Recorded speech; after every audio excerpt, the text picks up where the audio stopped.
आज जो आमर एठी आयोजन करा जायछि विश्व अंडा दिवस आर मुख्य उद्देश्य होछि आमे अंडा उत्पादन केमती आमे द्विगुणित करवा आत्मनिर्भर हवा।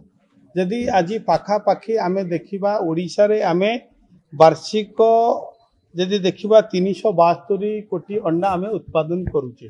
दिन को पाखापाखि 1 कोटी 17 लाख अंडा उत्पादन करूचे। आमर लक्ष्य रही 2029 सुधा आमे वार्षिक 500 कोटी अंडा उत्पादन करूँ। तापाई मध्य सरकार योजना करिसेंती। केवल सेमती नुह जे अंडा उत्पादन खाली कहउछन, जेतु ए सरकार केवल कहिबार विश्वास करती काम करिके देखांती।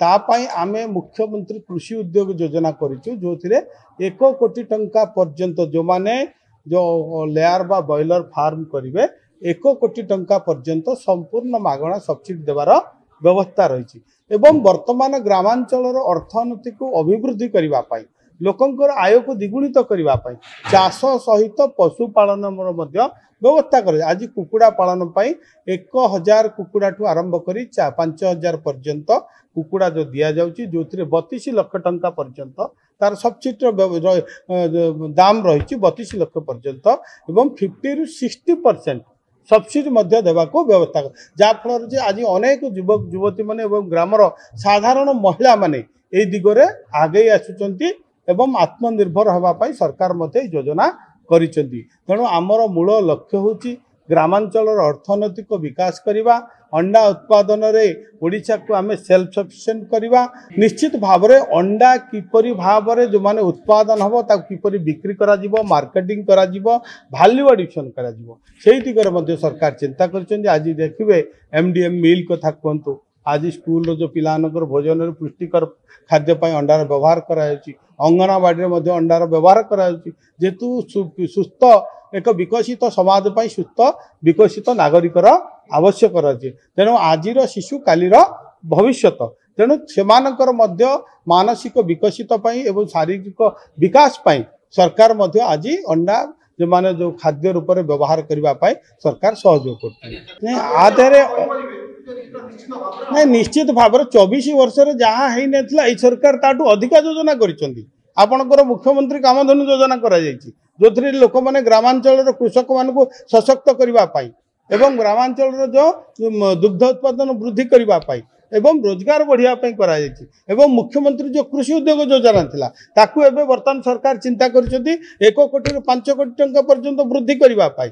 आपणकर योजना आगुरी मुष्टिमेय लोक हाथ रोला, आज साधारण लोक आज साधारण युवक युवती माने सहजरे सुविधारे जो योजना सरकारी योजना तांको पाखरे पहुंची पारुची, उपलब्ध होई पारुची। तेणु 25-24 वर्षर कथा जो इतिहास कथा आपण पचारंतु ने पचारिले असुविधा हम से कौन करथिले के माने करछंती। जो माने अंडा फार्म करथिले बा कुकुड़ा फार्म आपण देखि आसंतु गाँ रे को माने करिसंती। बड़ बड़ मुष्टिमेय लोक राजनीतिक लोक करते, साधारण लोक पाखरे योजना पहुंची पारु नथिला। आज सरकार लोकंक सरकार रे लोकंक पाखु प्रत्येक योजना आज पहुंची पारुची। हाँ, आसंता काली आमर प्रिय प्रधानमंत्री लोकप्रिय प्रधानमंत्री श्री नरेंद्र मोदी कर कमल रे भारत वर्षर अनेक योजना उद्घाटन शिलान्यास हम। से भर ओडिशा रे आमर 2टी जगार हेबार व्यवस्था रही, जोटा कि आमर मत्स्य विभाग रही, मत्स्य प्राणी संपद विभाग जोटा कि संबलपुर ठारे संबलपुर बसंतपुर ठारे 100 एकर जमी विशिष्ट रे 100 कोटी टंका विनियोग रे गोटे रही, जोटा कि फिशरी आक्वा पार्क परिवार व्यवस्था रही। से मार्केटिंग हो पार माने फिश प्रोसेसिंग हो पार एवं माछ खाद्य मध्य सेठी उत्पादन हो पार। तेणु अनेक प्रकार योजना सेठी रहिबो। ता भितरे मल्टीपर्पजल रहिबो, जोटा कि आपणकर संबलपुर हीराकुद से अंचल हीराकुद रे आपण मान जानते कैच कल्चर जो होउची तार जो माछ केमती प्रोसेसिंग होकरी आमको बाहर को जाई परिबो। सेटे बरफ कल रहिबो, इन्सुलेटेड भ्यान रहिबो, समस्त प्रकार व्यवस्था करबा पे करेछि। आउ गोटे बड़ कथा होउची जे प्रिय प्रधानमंत्री कर कमले भुवनेश्वर ठारे माछ मार्केट जोटा हाइजेनिक मार्केट फिश मार्केट वर्तमान आमर पांड्रा ठारे 60 कोटी टंका 60 कोटी टंका विनिमय रे पांड्रा ठारे माछ मार्केट करा जिवो, जोठी रे आपण मानकर कटक भुवनेश्वर जो ट्विन सिटी रो लोक माने सेठो माछ मध्य जोटा कि सतेज माछ एवं सेठू नहीं पारिबे सेथिपई सेथिरे विभिन्न मंडी करा जाउची होलसेलर रिटेलर सेमानक पई मध्ये पेनीर व्यवस्था करा जाउची बाहर राज्य रो एबी अंडा आसी तो ओडिसा रे अंडा बाहर राज्य भी जाउची निश्चित भाव में देखो अंडा माछ आपण मानकर गोटे दीटा डाउट रोचे सब क्लीयर करने चाहिए आमर माछ उत्पादन पाखापाखि आम 11.72 बा 11.72 लाख मैट्रिक टन माछ उत्पादन करुचे जोटा कि आम वार्षिक पाखापाखि 4,000 कोटी रु अधिका माछ आम रप्तानी करुचे किंतु आमर जो मधुर माछर चाहिदा टिके बेसी अच्छी सर्वभारतीय स्तर में जदि माछ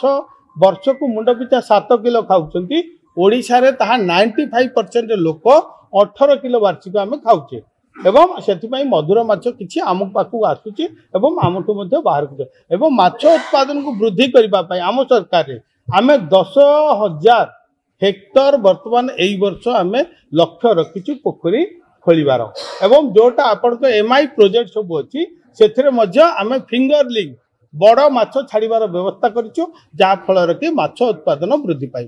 धन्यवाद।